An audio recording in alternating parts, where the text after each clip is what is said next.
This calls for a little bit of the bubbly. So nice.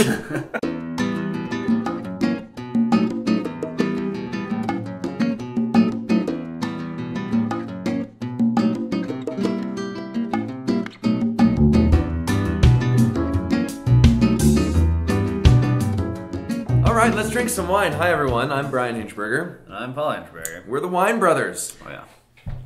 We're going to enjoy some bubblies, if you don't mind. I love bubbles. I love bubbles all year round. They don't have to be for special occasions. They don't need to be for just New Year's Eve. Certainly not. Paul, when do you drink bubbles?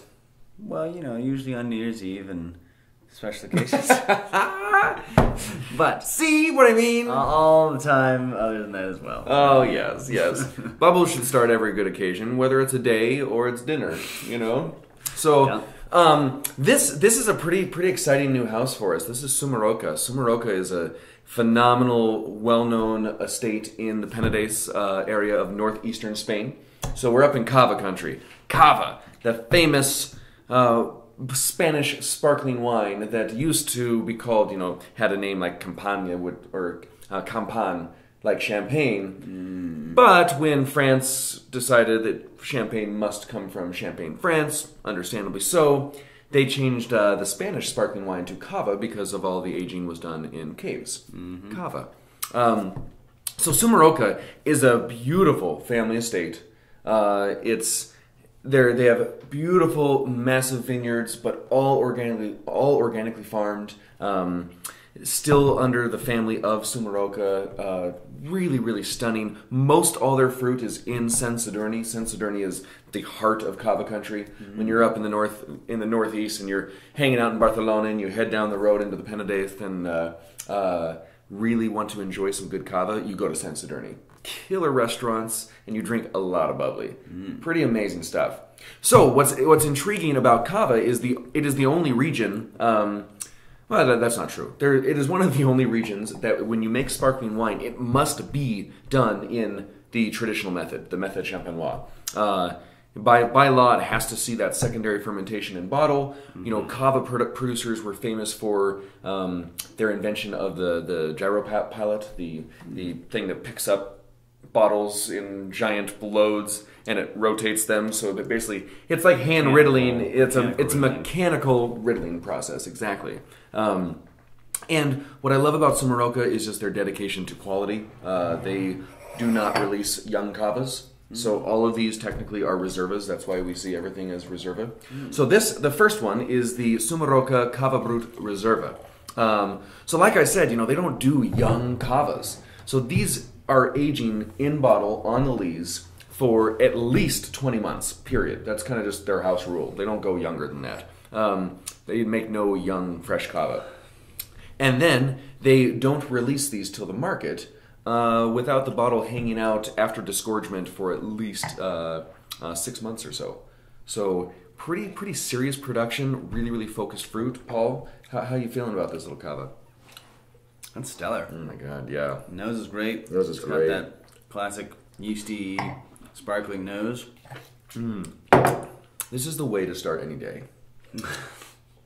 We're starting off our day right. If you do orange juice and bubbly, making mimosas, I recommend a full glass of this and maybe a half teaspoon of OJ. Just a little tiny. Just a little bit. That's the proper mimosa in the Hinschberger household. Just call this mimosa, and nobody will know. So delicious. The nose is really focused, really pure. So the blend on this, and pretty much the blend on these first three wines, is heaviest on the Perriata. So the big classic varietals of Cava is Perriata, Macabeo, and Xarel·lo. And they're probably the heaviest hand on Perriata, then Xarel·lo, and then Macabeo. They do use a little bit of Chardonnay in these three as well, which, there's several allowed great varietals, but the big three are the ones that take kind of most precedence. So, that's good. This is a stellar juice. Really, really pretty. Absolutely gorgeous wine. So now, this is their organic Cava Brut Reserva. And what that means is essentially, these guys have a beautiful dedication to organic production, period. But they don't have all everything necessarily certified as organic, but they have a very strong commitment to the region's rules when it comes to organic production. So very similar style as far as grape blend and as far as lees aging. You know, at least 20 months on the lees before disgorgement. And actually, Paul, why don't you kind of touch on what that means? Yes, disgorgement. When I say that and they let it hang out on the bottle, what are we talking about? Well, so essentially, when you're aging the bottles on lees, they're just aging, and then you basically open them up. You freeze them in brine. You're doing good. You're doing well. I wasn't expecting this, Bryan. You freeze them in brine, and then shoot out that little plug of lees out of the neck. Of frozen lees. Lees. Then you top it up with a little dosage, which is typically like some sort of a sweeter wine, essentially so that the yeast can re-ferment in bottle. And then you close it up with the cage and the big cork and the big cork, shove it in and let it hang out. One of these guys, right? Absolutely. Mushroom top.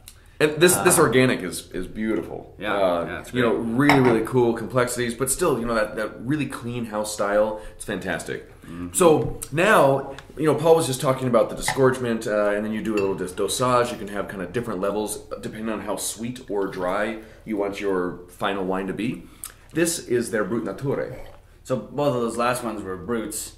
Exactly. So they were basically letting the re-fermentation still keep it nice and dry. Yeah, really quite dry. Brut Nature now sees no sweetener when, you know, there is no added sugar. So this is definitely nice and bone dry, very, very clean, and the nose on this wine is beautiful. You know, a little bit more of that mineral-driven tone to it. Mm-hmm. But the yeastiness, the fresh, crisp green apple notes, you know, unripe pear, really, really bright, clean stone fruit. I mean, tree fruit. These stand up to any like in that $50 to $60 range of champagne. I mean, in my opinion, it's really just as clean, wine. Yeah. just as clean, just as delicious, just as focused, just as complex. Mm-hmm. It's the fun thing about Cava. These wines, you know, they sit at you know, at the youngest tier, maybe $16 on the shelf. Yeah. And they can go up, you know, Cavas can get very expensive as well. Sure. But the value for the traditional method champenois is pretty exquisite. Pretty awesome. So this estate is really cool too. It was the old Marquis of the Monastrol estate. It was the largest farm in Penedès. And the Sumarroca family came in and took it over, and now just make these incredible wines. And actually, they do a full range of wines, as well as their sparklings. But we really are enjoying their cavas. So, lastly, we have their Cava Brut Rosado. So this Rosado, as you notice, is rosé. That was brilliant. So this now is made with 90% Pinot Noir, 10% Garnacha. Now, when it comes to the aging on these are disgorged a little bit younger, mainly because if you let, you know, your rosés go for 20, 25, 30 months. In fact, sorry, the Ground Reserva Brut Nature was 36 months before disgorgement.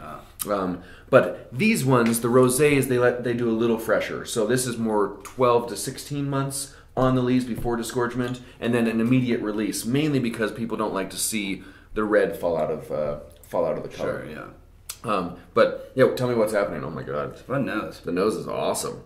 Yeah, it's real earthy and red fruits, but kind of like on the palate I get cranberry apple, kind of that almost ocean spray, but like dry, crisp. Cranberry apple juice.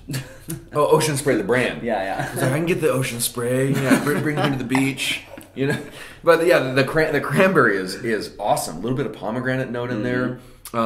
It kind of reminds me of a neat like a cider. It kind of has a cidery quality to it. It's really beautiful. Super tasty. So these wines, very excited about them. You know, Sumarroca was in the country before, but whatever happened with the importer, we now are the official importer for Sumarroca, which makes me super excited. So killer cavas from northeast Spain, from the Sumarroca family, all organically farmed, very, very true to what they do, making top tier cava production. Find these, seek them out, and make sure it's like 10 in the morning when you do it. Yeah. Yes. Cheers, everyone.